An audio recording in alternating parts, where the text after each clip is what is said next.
Semoga rahmat dan damai Tuhan menyertai Anda. Mengapa Al-Quran diturunkan dalam bahasa Arab? Saya diberitahui bahwa itu karena bahasa Arab adalah bahasa yang istimewa, dan jika Anda ingin menyenangkan Tuhan, Anda harus membaca Al-Quran dalam bahasa Arab asli, bahkan jika Anda tidak memahaminya. Nah, jika Anda membaca Al-Quran sebagai pesan terakhir dalam rangkaian pesan yang diwahyukan oleh para nabi sebelumnya, itu akan menjadi penjelasan yang paling tidak mungkin. Sebaliknya, Al-Quran menyimpulkan bahwa Al-Quran diturunkan dalam bahasa Arab agar orang-orang Arab di wilayah Hijaz di Arab dapat memahaminya. Tuhan, penulis dan pencipta semua bahasa, berkomunikasi agar dia dapat dipahami. Jadi jika Anda bukan orang Arab, Anda sebaiknya membaca terjemahannya. Dan jika Anda melakukannya, Anda akan menemukan bahwa Al-Quran menyeru umat Muslim untuk percaya bahwa Yesus adalah Mesias, dan Injil adalah firman Tuhan yang berwibawa untuk seluruh umat manusia. Dan Al-Quran adalah pengingat akan fakta ini. Para nabi Yahudi menyampaikan firman Tuhan kepada 12 suku Israel. Mereka bukanlah nabi untuk serangkaian bangsa yang berbeda. Satu dikirim ke masing-masing seperti yang coba digambarkan oleh kaum Islamis. Mereka adalah garis nabi yang menunjuk kepada kedatangan Mesias. Ketika Yesus datang, dia melakukan sesuatu yang unik. Dia memberitahu murid-muridnya untuk membawa kabar baik kepada semua bangsa, semua orang, setiap komunitas di dunia. Ini adalah hal baru yang Tuhan lakukan, sebuah perjanjian baru dalam Mesias. Sebelum Yesus, hanya orang Yahudi yang merupakan umat pilihan. Dari Yesus, yang sempurna, Tuhan akan memanggil orang-orang dari semua bangsa untuk menjadi umat pilihannya, anak-anak Tuhan. Inilah kabar baik. Injil. Yeremia mengungkapkan, "Lihatlah, hari-hari akan datang, firman Tuhan, ketika aku akan membuat perjanjian baru. Aku akan menaruh hukumku di dalam mereka, dan aku akan menuliskannya di hati mereka." Yeremia 31 ayat 31. Bagaimana perjanjian baru seperti itu akan diwujudkan? Jika Tuhan menuliskannya di hati setiap orang, itu berarti setiap orang memiliki firman Tuhan di dalam diri mereka, bukan hanya para nabi. Ini meramalkan pencurahan Roh Kudus kepada semua yang percaya kepada Mesias. Pada hari-hari terakhir, kata Tuhan, aku akan mencurahkan rohku ke atas semua orang. Anak-anak laki-laki dan perempuanmu akan bernubuat. Orang-orang mudamu akan melihat penglihatan. Orang-orang tuamu akan bermimpi. Kisah Para Rasul 2:17, mengutip penggenapan dari Yoel 2:28-32.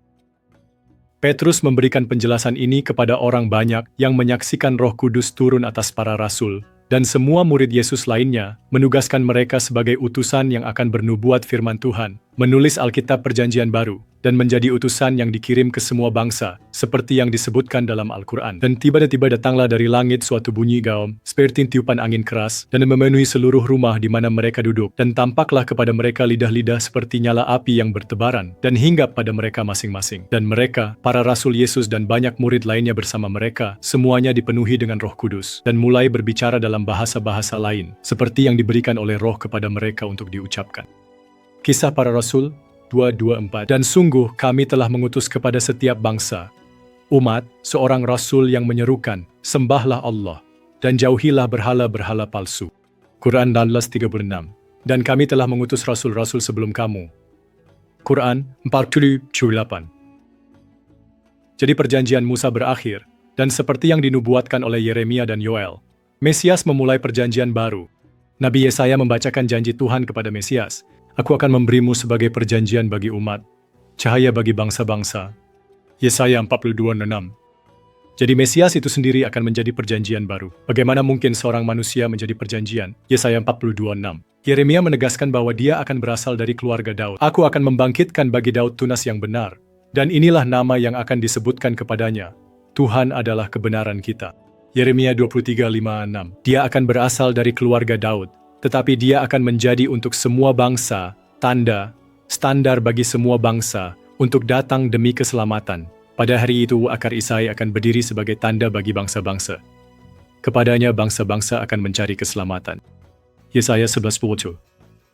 Kata Ibrani yang diterjemahkan sebagai tanda di sini merujuk pada standar yang dipegang di medan perang, menunjukkan titik berkumpul di belakang pemimpin. Mesias akan menjadi tanda bagi semua bangsa untuk berkumpul sebagai satu umat Allah. Al-Quran menegaskan bahwa Yesus adalah Mesias itu, Raja yang diurapi yang secara misterius akan menjadi perjanjian hidup, tanda antara umat manusia dan Tuhan, untuk mendamaikan seluruh dunia dalam hubungan dengan pencipta mereka. Dan demikianlah kami menjadikannya Yesus sebagai tanda bagi umat manusia, wadi dan rahmat dari kami. Itu adalah perkara yang telah ditetapkan. Quran 19:21. Tetapi Yesus, perjanjian hidup, adalah perjanjian yang mengikat antara Tuhan dan umat manusia, sebuah tanda dan rahmat dari Tuhan, memenuhi, membawa pada kesimpulan perjanjian Musa, dan memulai perjanjian baru, yang akan tetap ada, sebagaimana dikonfirmasi oleh Al-Quran, hingga hari kebangkitan. Ketika Tuhan berfirman, "Wahai Yesus, sesungguhnya aku akan menyebabkanmu mati, mutawafik, dan mengangkatmu kepadaku, dan menyucikanmu dari mereka yang menutupi kebenaran, kafaru, dan menjadikan mereka yang mengikutimu di atas mereka yang menutupi kebenaran, kafaru, hingga hari kebangkitan." Quran 355. Para Rasul Yesus, para utusan perjanjian baru, memberikan kesaksian mereka tentang kabar baik ini. Alkitab Injil juga.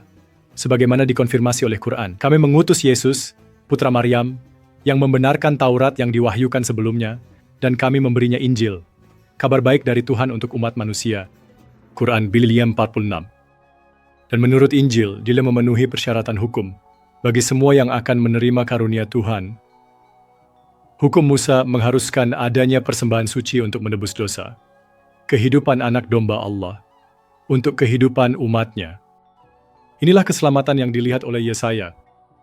Yesus berkata, "Jangan berpikir bahwa aku datang untuk meniadakan hukum atau para nabi.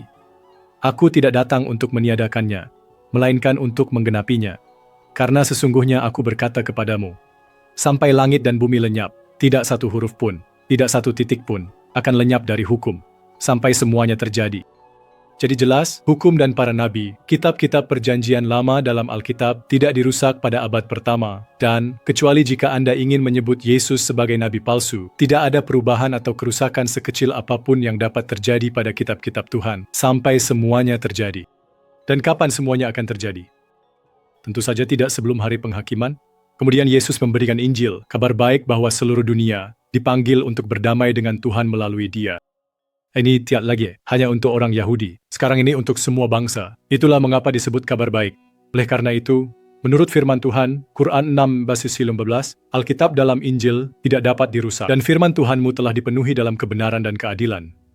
Tidak ada yang dapat mengubah firman-Nya. Dan Dia maha mendengar, maha mengetahui. Quran 6:15. Seperti yang dinyatakan Yesus dengan firman Tuhan yang tak tergoyahkan, langit dan bumi akan berlalu, tetapi perkataanku tidak akan pernah berlalu. Dan sebelum Yesus naik ke surga, Yesus memberikan amanat agung kepada para rasulnya, nabi-nabi jalan baru, perjanjian baru, untuk membawa Injil ke semua bangsa. Dia mengirim utusan ke setiap bangsa. Utusan terakhir menurut Islam adalah Muhammad. Kemudian Yesus datang kepada mereka dan berkata, "Segala kuasa di surga dan di bumi telah diberikan kepadaku. Karena itu, pergilah dan jadikanlah semua bangsa muridku. Baptislah mereka dalam nama Bapa dan Anak dan Roh Kudus. Dan ajarlah mereka untuk menaati segala sesuatu yang telah kuperintahkan kepadamu. Dan ketahuilah, aku menyertai kamu senantiasa sampai akhir zaman." Al-Quran dengan jelas menegaskan amanat agung. Allah berjanji kepada Yesus bahwa setelah kenaikan yang dikonfirmasi dalam Al-Quran sebagai Tuhan membawa Yesus untuk bersamanya di surga, Tuhan akan membuat para murid berhasil dalam menyebarkan Injil ke semua bangsa. Mereka akan dibuat untuk menang atau diangkat sebagai yang berhasil hingga hari kebangkitan. Waktu ketika Yesus mengatakan bahwa kata-kata dari Alkitab, Perjanjian Lama, dan Injil akan tetap ada sampai segala sesuatu tercapai. Allah berfirman, "Wahai Yesus, sesungguhnya aku akan menyebabkanmu mati dan mengangkatmu kepadaku." Kenaikan tubuh ke surga disaksikan oleh para rasul. "Dan mengangkatmu kepadaku, dan menyucikanmu dari mereka yang menutupi kebenaran." Kafaru, orang-orang Farisi dan pemimpin Yahudi yang secara salah menghukum Mesias mereka dan membuat mereka yang mengikutimu, para rasul yang dipenuhi dengan Roh Kudus dan diutus ke semua bangsa, di atas mereka yang menutupi kebenaran, kafaru, hingga hari kebangkitan. Itulah mereka yang mengikuti Yesus, orang-orang Kristen yang secara harfiah dibuat oleh Tuhan untuk menang hingga hari kebangkitan. Tuhan telah berbicara dengan jelas kepada semua yang membaca Al-Quran. Pembacaan sederhana dari Al-Quran selaras dengan semua Alkitab para nabi, tetapi tradisi bertentangan dengan Al-Quran dan semua nabi. Dan kebanyakan Muslim tidak menyadari hal ini, karena mereka diajarkan untuk tidak membaca Al-Quran untuk mencari maknanya, tetapi hanya membacanya dengan bibir, dan mempercayai tradisi para imam, yang menyebut orang Kristen sebagai penyembah banyak dewa, menyangkal makna gelar Yesus sebagai Mesias, yang secara harfiah berarti, dia adalah raja yang ditunjuk oleh Tuhan, khalifah sejati, sementara Muhammad mengidentifikasi dirinya sebagai hamba Allah, seorang utusan, seperti para rasul yang melayani raja. Oleh karena itu, tradisi Islam dengan serius menyerukan semua yang menyebut diri mereka Muslim untuk melakukan kebalikan dari itu, menolak tunduk pada Al-Quran, mengabaikan semua yang telah Tuhan firmankan, dan lebih memilih mengikuti Al-Bukhari dan para imam abad pertengahan sebagai tuan selain Allah untuk melakukan dosa terbesar. Mereka telah mengambil para ulama dan imam mereka sebagai tuan selain Allah. Quran 9:31. Muslim tidak akan memiliki alasan pada hari penghakiman karena menolak Injil. Meskipun Muslim mungkin berdoa 5 kali sehari, mengucapkan bahwa mereka tunduk kepada Allah, mereka melakukan kebalikannya, menolak Alkitab, menyebutnya telah diubah. Namun Al-Quran mengonfirmasi Alkitab. Alkitab adalah firman Allah yang tidak dapat diubah oleh siapapun. Mereka telah menjadikan imam abad pertengahan sebagai tuan selain Allah, tunduk pada tulisan-tulisan Al-Bukhari dan lainnya. Seperti orang-orang Yahudi Rabbinik yang menutupi nubuat-nubuat Yesus dalam Taurat, menulis Talmud di hadapan mereka. Para ulama Islam telah menutupi kebenaran Al-Quran dan mengajarkan tradisi yang menyangkal firman Allah. Tinggalkan komentar jika Anda berpikir saya salah tentang ini. Bacalah Al-Quran sendiri dan lihatlah bahwa Allah telah menjelaskan ini dengan jelas, tanpa keraguan. Mari kita lihat. Pertama, izinkan saya menunjukkan kepada Anda bahwa Muhammad adalah seorang utusan kepada kelompok orang terakhir di dunia zaman kuno klasik, memenuhi amanat agung, menyelesaikan era sejarah itu, sebelum periode abad pertengahan. Jadi mengapa Al-Quran diwahyukan dalam bahasa Arab? Al-Quran diwahyukan dalam bahasa Arab tepat karena suku-suku Arab di dekat Mekah terisolasi dan menolak penginjil asing dari Injil. Oleh karena itu, Allah mengutus Muhammad, salah satu dari mereka sendiri, dengan pesan langsung, menyeru mereka kepada satu Tuhan yang benar dan mempersiapkan mereka untuk menerima Alkitab asing, Taurat dan Injil, yang dikonfirmasi sebagai kitab dari Tuhan yang sama, Tuhan atas seluruh ciptaan. Kami telah mengutusmu dengan kebenaran, sebagai pembawa kabar gembira dan pemberi peringatan. Dan tidak ada komunitas, ummah, kecuali pemberi peringatan sudah ada. Dan jika mereka mendustakanmu, maka sesungguhnya orang-orang sebelum mereka juga mendustakan. Rasul-rasul mereka datang kepada mereka dengan bukti-bukti yang jelas, dan dengan kitab-kitab, Zubur, dan dengan kitab yang menerangi, Alkitab Al-Manur, Quran 35:24-25. Apa yang ayat ini katakan? Ayat ini eksplisit menyatakan bahwa setiap bangsa, orang, kelompok atau ummah menerima seorang rasul. Penginjil diutus Yesus ke setiap bangsa, dan Muhammad adalah salah satu dari mereka. Dan untuk apa dia diutus? Untuk menjadi pembawa kabar gembira. Jika Anda menerjemahkan frasa itu ke dalam bahasa Yunani, Anda mendapatkan kata dasar yang berarti Injil. Ya, menurut Quran Falakidi, Muhammad adalah salah satu rasul yang diutus ke semua bangsa sebagai pembawa Injil. Sebelum Yesus naik ke surga, dia menjelaskan segalanya kepada murid-muridnya agar mereka bisa mengajarkan kerajaan Allah dengan benar. Dia berkata kepada mereka, "Inilah yang kukatakan kepadamu saat aku masih bersamamu. Segala sesuatu yang tertulis tentangku dalam hukum Musa, para nabi dan Mazmur harus digenapi." Kemudian dia membuka pikiran mereka agar mereka bisa memahami kitab suci. Dia berkata kepada mereka, "Inilah yang tertulis. Mesias akan menderita dan bangkit dari kematian pada hari ketiga, dan pertobatan untuk pengampunan dosa akan diberitakan dalam namanya kepada semua bangsa, dimulai dari Yerusalem. Kamu adalah saksi dari hal-hal ini. Aku akan mengirimkan kepadamu apa yang dijanjikan Bapakku, yaitu kuasa Roh Kudus. Tetapi tetaplah di kota, sampai kamu diperlengkapi dengan kuasa dari tempat tinggi." Ketika dia telah membawa mereka keluar ke sekitar Betania, dia mengangkat tangannya dan memberkati mereka. Sementara dia memberkati mereka, dia meninggalkan mereka dan diangkat ke surga.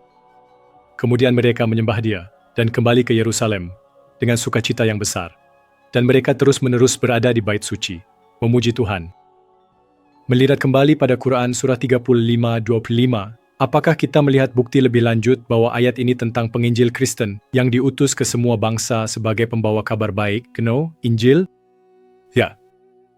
Allah memberitahu Muhammad bahwa para utusan lain yang diutus pergi dengan bukti-bukti yang jelas, tanda-tanda dan keajaiban, dan kitab-kitab tertulis dalam bahasa Yunani, Biblia, kitab dalam bahasa Arab, Alkitab. Ayat tersebut menunjukkan bahwa Allah menugaskan Muhammad dengan pesan lisan dalam bahasa Arab kepada orang Arab untuk memperingatkan mereka agar juga menghormati peraturan tertulis yang suci.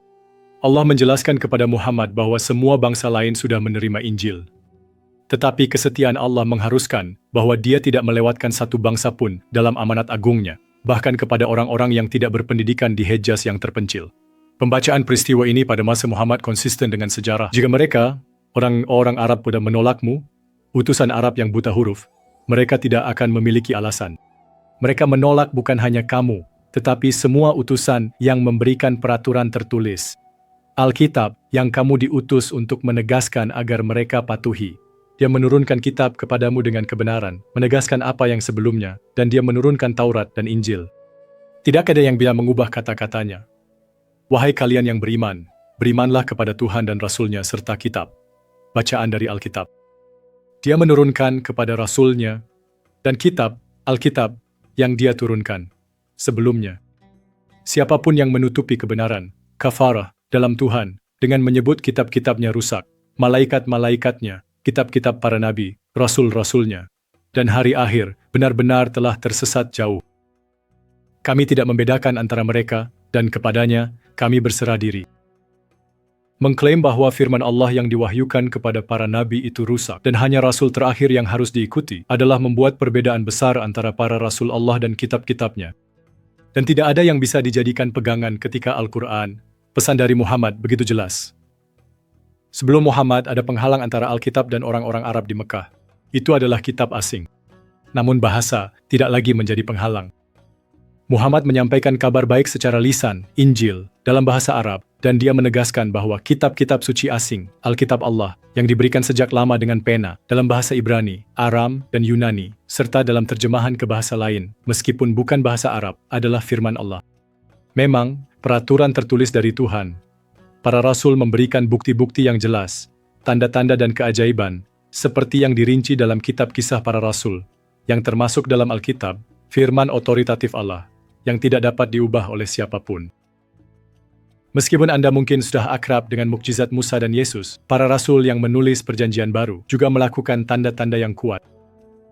Kitab kisah para rasul mencatat banyak dari kejadian-kejadian ini. Misalnya, orang sakit disembuhkan oleh bayangan Petrus, kisah para rasul 5:15, dan sapu tangan yang menyentuh kulit Paulus menyembuhkan penyakit, kisah para rasul 19 Nasil 12. Mereka menyembuhkan orang lumpuh dan buta, mengusir setan, dan membangkitkan orang mati dalam nama Mesias.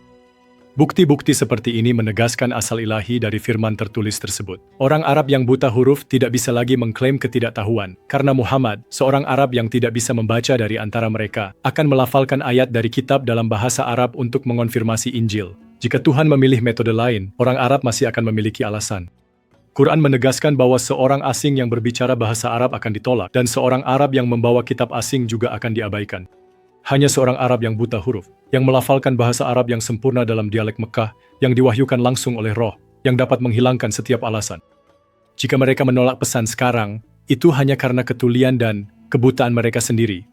Dan jika kami menjadikannya sebagai Quran asing, non-Arab, mereka akan berkata, mengapa ayat-ayatnya tidak dijelaskan secara rinci dalam bahasa kami? Apakah ini bacaan asing dan seorang utusan Arab? Katakanlah, bagi mereka yang beriman, ini adalah petunjuk dan penyembuh. Dan bagi mereka yang tidak beriman, di telinga mereka ada ketulian, dan itu adalah kebutaan bagi mereka. Mereka dipanggil dari tempat yang jauh. Seandainya kami menjadikannya sebagai Quran non-Arab ini secara langsung menegaskan bahwa itu berada dalam kekuasaan Tuhan untuk mewahyukan pesan dalam bahasa apapun, tetapi orang Arab akan menolaknya jika itu dalam bahasa asing. Ini menyiratkan bahwa pemilihan bahasa Arab adalah strategis. Ini tentang menjangkau orang-orang tertentu dengan cara yang tidak bisa mereka tolak. Bahasa Arab dipilih untuk orang Arab yang akan menolak bahasa asing. Dan mengonfirmasi Taurat dan Injil yang diberikan dalam bahasa asing dapat diterima secara lisan oleh orang asing yang dapat menerjemahkannya saat mereka membacakannya kepada umat Muhammad. Oleh karena itu, kita melihat bahwa prioritas Tuhan adalah agar firman-Nya dipahami, bukan dipertahankan dalam bahasa ilahi manapun, tetapi diterima dengan pemahaman dalam bahasa apapun. Bahasa Arab adalah wadah untuk menjangkau kelompok terakhir yang belum terjangkau, bukan tujuan suci itu sendiri. Oleh karena itu, Tuhan mengirim seorang utusan Arab dengan pesan dalam bahasa Arab. Tetapi itu harus berupa resitasi lisan Al-Quran, bukan buku tertulis. Sepanjang Al-Quran, pesannya konsisten. Orang Arab Hejazi, budaya lisan yang bangga tidak percaya pada orang luar, memerlukan seorang nabi yang tidak bisa membaca dan menulis dari antara mereka sendiri. Hanya wahyu lisan yang jelas dalam bahasa Arab disampaikan dalam dialeknya yang bisa menjangkau mereka. Dan jika mereka masih menolaknya, mereka tidak akan punya alasan. Sesungguhnya, kami telah membuat Al-Quran ini mudah dalam bahasamu sendiri. Wahai Nabi, agar mereka mungkin menjadi sadar. Dan jadi hari ini, kita seharusnya membaca Al-Quran dan semua firman Tuhan dalam bahasa kita sendiri, dan tunduk pada apa yang sebenarnya dikomunikasikan, daripada hanya melafalkannya dalam bahasa Arab di bibir kita dan mengikuti tradisi yang menyebut Alkitab Allah telah rusak. Jika Anda adalah penutur asli bahasa Arab, bacalah Al-Quran, dan patuhilah. Tunduklah pada semua kitab Allah yang diwahyukan oleh semua Rasul-Nya. Jika Anda bukan penutur asli bahasa Arab, bacalah dalam bahasa Anda sendiri, dan lihatlah bahwa apa yang saya katakan adalah kebenaran. Tuhan dengan jelas menegaskan bahwa Taurat dan Injil adalah kitab-kitab tanda tangannya. Mereka oleh karena itu memiliki otoritas penuh dari Tuhan, menurut Al-Quran, dan kitab-kitab Tuhan tidak dapat dirusak. Tidak ada yang dapat mengubah firman-Nya. Penafsiran yang paling jelas, sepenuhnya didukung oleh sejarah, adalah bahwa para penginjil Kristen tidak berhasil mencapai orang-orang Arab Hejazi, sehingga Tuhan mengangkat seorang nabi dari kalangan mereka sendiri untuk memberikan Injil Mesias kepada umat terakhir pada zaman itu. Dialah yang mengangkat di antara orang-orang yang tidak berpendidikan seorang rasul dari mereka, yang membacakan tanda-tandanya, menyucikan mereka, dan mengajarkan mereka kitab, Biblia dalam bahasa Yunani, dan kebijaksanaan, Quran 62:2. Pembacaan ini ditujukan untuk orang-orang yang tidak membaca. Itu bukan untuk seluruh dunia. Itu adalah orang-orang Arab di Mekah, karena kami telah mengutus kepadamu seorang rasul dari antara kamu sendiri, yang membacakan kepadamu wahyu-wahyu kami, menyucikanmu, mengajarkanmu kitab-kitab para nabi, Alkitab, Injil, dan kebijaksanaan, serta mengajarkanmu apa yang tidak pernah kamu ketahui. Ingatlah aku akan mengingatmu, dan bersyukurlah kepadaku, dan jangan pernah tidak bersyukur. Quran 2:1-2. Dalam kedua ayat ini, dan dalam banyak ayat lainnya, dijelaskan bahwa roh tersebut mengajarkan Muhammad kitab dan kebijaksanaan. Dan kemudian dia mengajarkan kepada kaumnya kitab dan kebijaksanaan. Kitab apa? Bukan Al-Quran. Al-Quran belum menjadi sebuah kitab sampai masa Utsman. Namun Al-Quran menjelaskan bahwa ahli kitab memiliki sebuah kitab yang tidak dapat dijangkau oleh orang-orang Arab Mekah yang buta huruf. Tidak dapat dijangkau, yaitu sampai Allah menurunkan sebagian kepada Muhammad sebagai bukti ayatnya bahwa Taurat dan Injil adalah Alkitab, firman Allah yang tidak dapat dirusak oleh siapapun.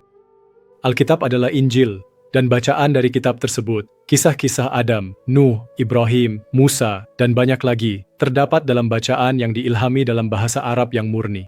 Al-Quran diberikan dalam bahasa kalian sendiri, agar mereka mungkin menjadi sadar. Quran 44:58. Jadi mengapa Allah memberikan bacaan yang diilhami dari Alkitab kepada Muhammad, daripada mengirimkan terjemahan Alkitab dalam bahasa Arab? Salinan Alkitab dalam bahasa Arab secara harfiah tidak mungkin ada pada abad ke-7. Tulisan Arab masih dalam tahap awal. Itu hanya berupa razm, 17 glif.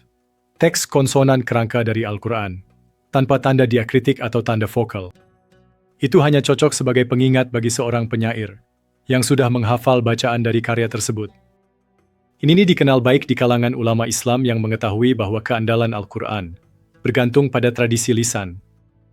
Namun demikian, ekspansi cepat selama penaklukan Arab menghasilkan berbagai bacaan varian, qiraat, di berbagai wilayah Timur Tengah.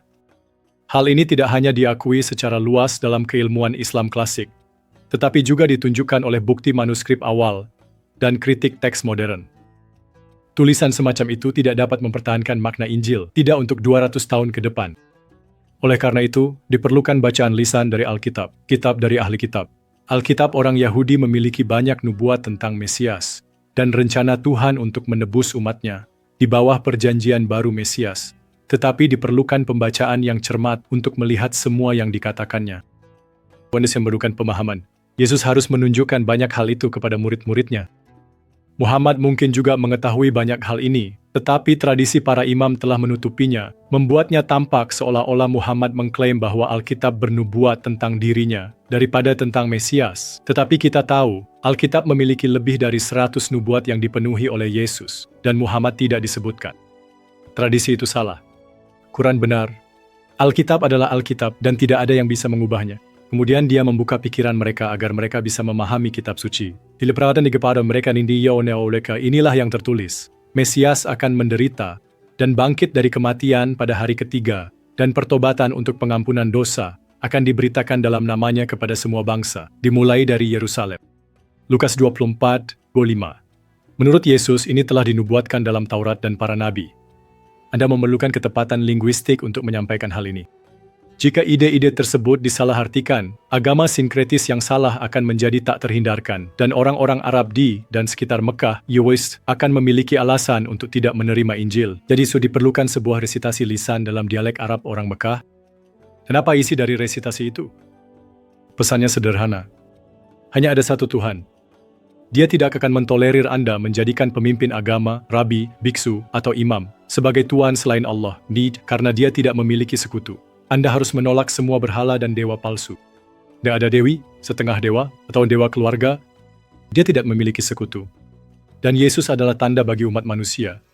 Dia adalah Mesias dari kerajaan Tuhan, Raja dari segala raja. Tapi dia bukanlah dewa lain, selain Allah. Ya, semua itu diajarkan dalam Al-Quran. Dan juga pesan tersebut mengandung konfirmasi bahwa Tuhan yang mengungkapkan semua ini kepada Muhammad juga adalah Tuhan dari ahli kitab, suatu kaum asing, yang kepada mereka Tuhan telah mengungkapkan banyak kitab sejak lama menurut Al-Quran. Al-Quran mengonfirmasi kitab-kitab ini dan menginstruksikan umat muslim untuk tunduk kepada semua kitab mereka tanpa membedakan di antara mereka. Wahai orang-orang yang beriman, berimanlah kepada Allah, Rasul-Nya, kitab yang dia turunkan kepada Rasul-Nya, dan kitab-kitab yang dia turunkan sebelumnya. Sesungguhnya siapapun yang mengingkari Allah, malaikat-malaikatnya, kitab-kitabnya, Rasul-Rasulnya, dan hari akhir, maka dia telah tersesat jauh. Al-Quran 4:1-6. Jadi Al-Quran mengungkapkan sesuatu tentang sifat Tuhan. Tuhan itu baik dan adil. Dia memastikan setiap kelompok masyarakat menerima firman-Nya dalam bahasa mereka. Para penginjil gagal karena mereka tidak memiliki Injil dalam bahasa Arab. Tanpa kitab suci, orang Arab menolak para penginjil, menuduh mereka menyebarkan kebohongan. Dan mereka berkata, ini tidak lain hanyalah kebohongan yang dibuat-buat. Dan orang-orang yang tidak percaya berkata tentang kebenaran ketika itu datang kepada mereka. Ini tidak lain hanyalah sihir yang nyata. Dan kami tidak memberikan kepada mereka kitab-kitab yang dapat mereka pelajari. Dan kami tidak mengutus kepada mereka sebelum kamu seorang pemberi peringatan. Dan orang-orang sebelum mereka telah mendustakan. Dan mereka tidak mencapai 1/10 dari apa yang telah kami berikan kepada mereka. Tetapi mereka mendustakan Rasul-Rasulku. Maka bagaimana kerasnya hukumanku. Al-Quran 34:43-45. Dalam ayat ini kita melihat dua kelompok Arab. Satu, yang gesang diberitakan oleh para penginjil, dan yang lain yang membujuk orang-orang Arab yang mendengar para penginjil untuk tidak mengikuti mereka, karena mereka ingin mengalihkan kalian dari apa yang disembah oleh nenek moyang kalian. Argumen mereka tampaknya menyiratkan bahwa para penginjil adalah orang luar, yang tidak menghormati leluhur Arab. Para penginjil adalah orang asing yang bisa berbicara bahasa Arab sebagai bahasa kedua, tetapi sebagai orang asing, mereka tidak peka terhadap budaya Arab. Seorang penginjil non-Arab akan gagal, tidak dihormati sebagai orang luar yang tidak menghormati budaya. Seorang Arab dengan buku asing, Alkitab Yunani, Aram, atau Suryani, akan gagal meyakinkan mereka. Dan jika kami menurunkannya kepada salah seorang dari non-Arab, dan dia membacakannya kepada mereka, mereka tidak akan menjadi orang-orang yang beriman kepadanya. Al-Quran, 1919. Oleh karena itu, untuk mencapai kelompok orang terakhir ini, Tuhan akan mengirim seorang utusan yang terinspirasi dengan pengingat lisan dari Alkitab, dan peringatan dalam bahasa Arab yang murni dan jelas. Jelas bahwa Al-Quran diberikan dalam dialek Arab orang Mekah, agar mereka tidak memiliki alasan. Tuhan menginginkan semua orang menerima kitab-kitabnya, semuanya, dalam bahasa mereka sendiri. Jadi sesungguhnya, kami telah memudahkannya dalam bahasamu agar mereka dapat mengambil pelajaran. Al-Quran 14:4.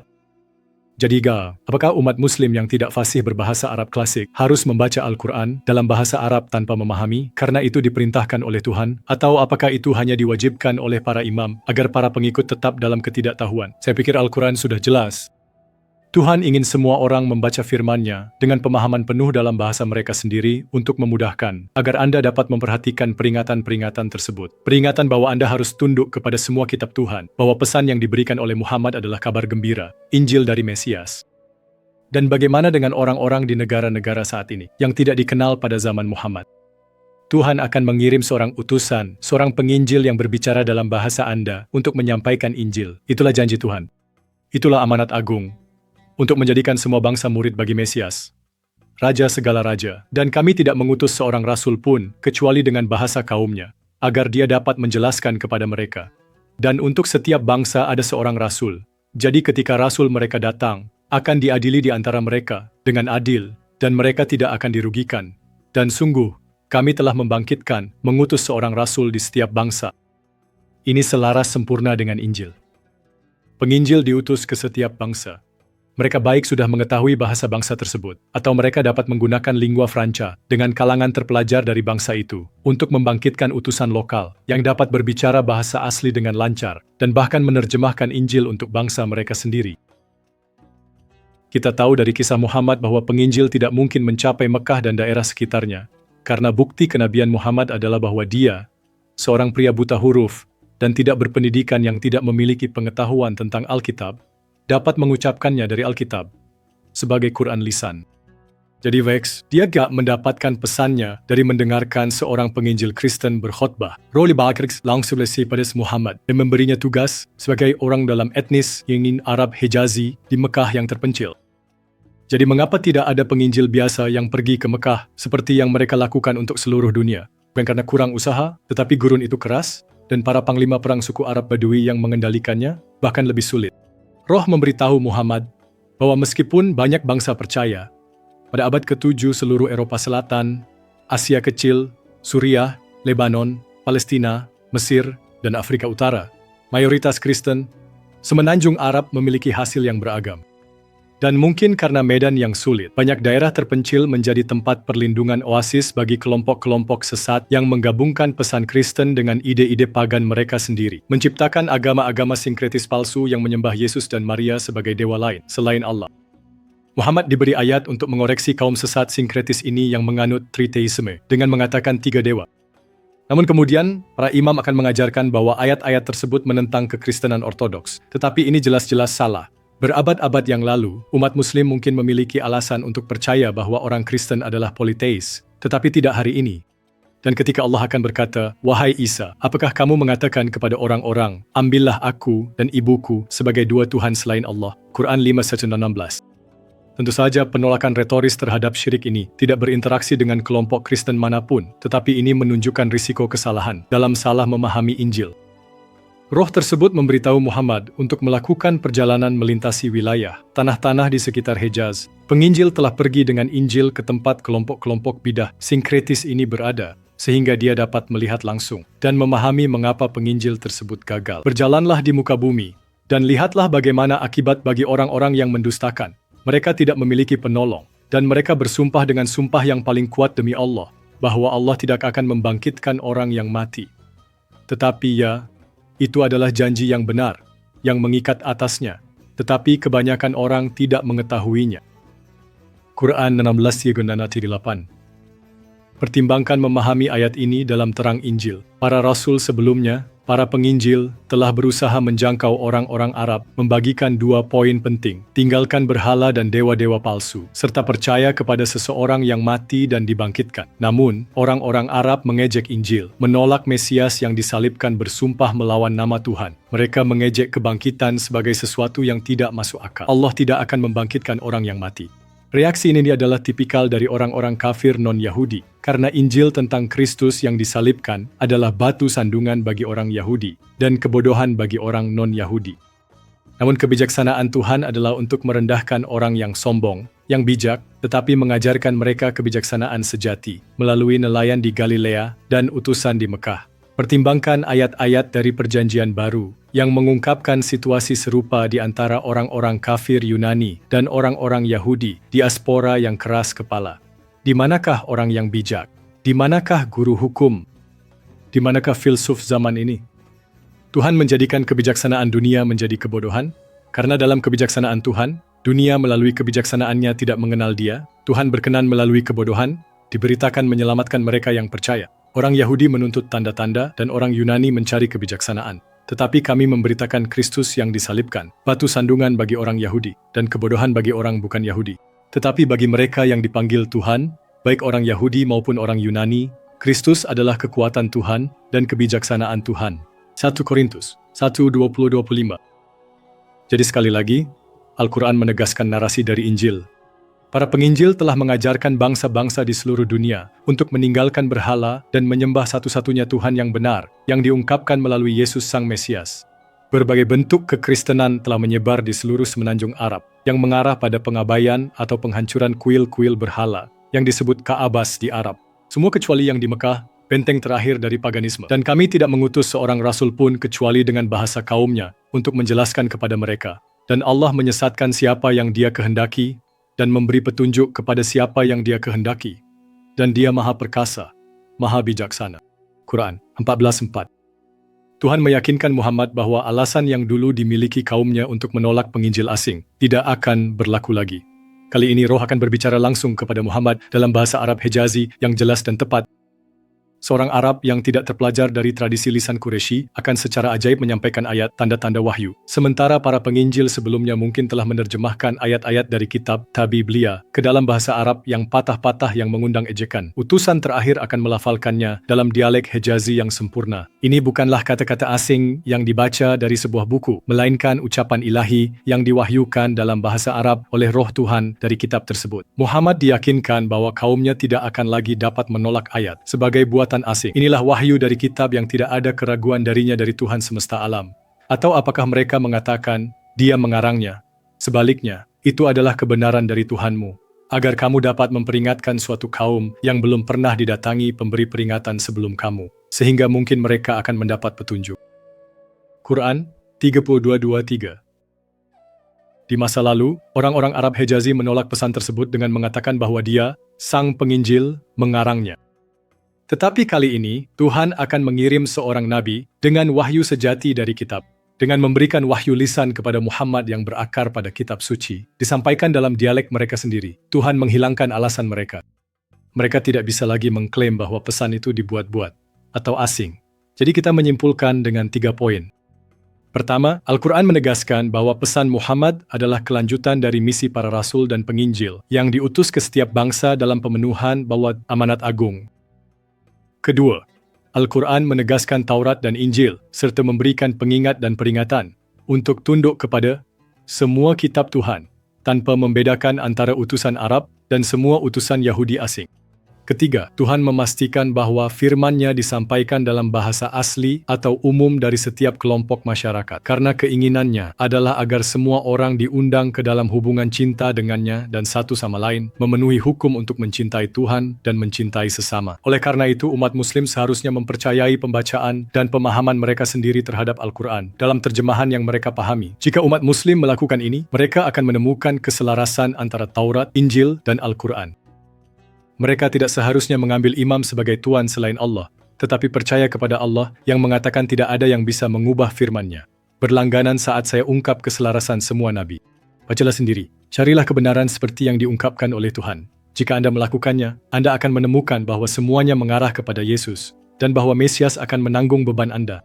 Dia akan memberikan kedamaiannya kepada Anda, dan membawa kesembuhan bagi jiwa Anda, memberkati Anda dengan hidupnya, dan memberikan kepastian dalam kebangkitan yang akan datang. Kebenaran dari Allah adalah bahwa Yesus adalah Mesias, Raja yang kepadanya semua harus bersujud, dan bahwa ini bukanlah syirik. Sebaliknya, mempercayai para imam abad pertengahan yang menciptakan agama yang tidak mematuhi Al-Quran untuk menghormati Abu al-Abbas, As-Saffah, penumpah darah yang menang dengan teror, sesuatu yang sepenuhnya asing bagi pesan Tuhan melalui semua nabi. Jangan meninggikan imam atau panglima perang manapun sebagai Tuhan selain Allah. Itulah yang benar-benar syirik. Tetapi bersujud di hadapan raja yang diurapi yang ditunjuk oleh Tuhan. Khalifah yang sejati adalah penyerahan kepada Allah dan ketaatan kepada pesan semua nabi bagi mereka yang memiliki telinga untuk mendengar. Karena Al-Quran menjelaskan bahwa Yesus adalah pengetahuan ilahi tentang kebangkitan, karena Dia adalah yang pertama dibangkitkan. Surah Az-Zukhruf 3:61. Yesus, Mesias sebagaimana dikonfirmasi dalam Al-Quran, menjawab kepada para pengajar syariah dan ulama agama yang menyesatkan orang-orang. Yesaya benar ketika dia bernubuat tentang kalian, orang-orang munafik. Seperti yang tertulis, orang-orang ini menghormati aku dengan bibir mereka, tetapi hati mereka jauh dariku. Mereka menyembah aku dengan sia-sia. Ajaran mereka hanyalah aturan manusia yang diciptakan sebagai ucapan palsu para nabi. Buku-buku yang ditulis dengan tangan mereka sendiri. Kalian telah melepaskan perintah-perintah Tuhan, Alkitab yang dikonfirmasi oleh nabi yang kalian klaim ikuti, dan berpegang pada tradisi manusia. Inovasi yang ditulis lebih dari 2 abad setelah Rasul terakhir, yang mengonfirmasi Taurat dan Injil, telah wafat.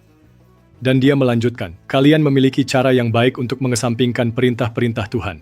Alkitab Taurat, dan Injil dikonfirmasi, Lady, sebagai firman Tuhan yang tidak dapat diubah, demi mematuhi tradisi kalian sendiri yang dikumpulkan oleh Al-Bukhari dan lainnya yang tidak diutus oleh Tuhan. Markus 7:9. Sukai, bagikan, dan berlangganan. Sampai jumpa lagi, semoga rahmat dan damai Tuhan menyertai Anda.